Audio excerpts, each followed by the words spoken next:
નમસ્કાર, મારું નામ ગજેન્દ્ર શેખવા અને આ તમે જે દ્રશ્ય જોઈ રહ્યા છો અને પાછળ તમને જે પવનચક્કી દેખાય છે આ કોઈ ગિરનારનું કે ગીરનું દ્રશ્ય નથી. આ અમરેલી જિલ્લાનું બાબરા તાલુકો અને બાબરા તાલુકાનું ખંભાળા ગામ અને ખંભાળા ગામનું આ વીડ પાછળ તમને દ્રશ્યમાન થઈ રહ્યું છે. અને પાછળ જે તમને જે દેખાઈ રહ્યું છે એ પવનચક્કીઓ છે અને અંદાજે આશરે લગભગ 8 થી 9 વર્ષ જૂની પવનચક્કીઓ છે. અને જે પાછળ જે વીજપોલ દેખાય છે એ પણ 8 થી 9 વર્ષ જેટલા જૂના વીજપોલ ચક્કીઓ. અને જે આ જંગલ, આ એક બાબરાની અંદર અમારું એક સચવાયેલું મિની જંગલ છે. પણ કરુણા એ છે કે આ જંગલની અંદર આવા વીજપોલ, થાંભલા અને પવનચક્કી ન હોવી જોઈએ.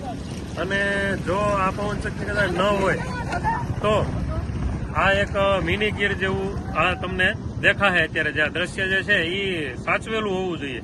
આ જે થાંભલા, પવનચક્કી, એ જે આ જંગલ છે ને એનું જે સ્વરૂપ અને જે જંગલની સુંદરતા બગાડી રહ્યું છે.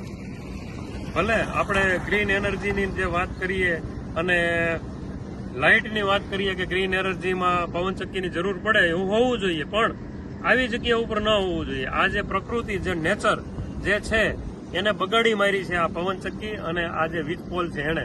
મારો વિરોધ પવનચક્કી સાથે નથી, હોવી જોઈએ, પણ એ બંદર જગ્યાઓ, દરિયા કિનારો એવી જગ્યાએ હોવી જોઈએ. આવી સુંદર જગ્યાએ ન હોવી જોઈએ. અહીંયા એક નવનાથનો ધૂણો, આગળ હનુમાનજી મહારાજનું મંદિર, આ બધી વસ્તુ આવેલી છે. તમે જુઓ અહીંયા દ્રશ્ય, તમે જુઓ, નજારો જુઓ, તમને આ ફરતા ડુંગરા દેખાય. આ થોડા કિલોમીટરમાં ફેલાયેલું એક સુપર સુંદર મજાનું જંગલ બાબરા તાલુકાનું છે. અને ભવિષ્યમાં આ સિંહ માટે અને જંગલ માટે પણ ડેવલપ થઈ શકે એવી જગ્યા છે. તો અહીંયાથી આ 10 વર્ષ, 9-10 વર્ષ જૂની પવનચક્કીઓ છે, વીજપોલ છે, એ હટાવવા જોઈએ. અને આ બાબતના પૂરા કાગળો કઢવીને હું પણ એ પ્રયાસ કરું છું કે આ પવનચક્કીને કેટલો સમય થયો છે. આનાથી આ જંગલ ઉપર એક સમયે હજારો મોર હતા.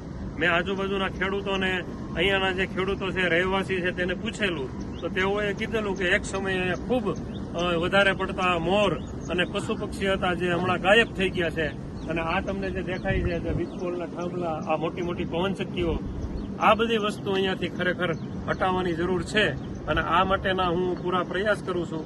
અને આ માટેના ડોક્યુમેન્ટ, કેટલા સમયથી પવનચક્કી છે, આના નીતિ નિયમ મુજબનું આનું કેવી રીતે આ ફિટ કરેલી છે, વીજપોલ કેવી રીતે નાખેલા છે, આ બધા ડોક્યુમેન્ટ ભેગા કરીને આપણે જરૂર પડે ત્યાં આની રજૂઆત કરશું.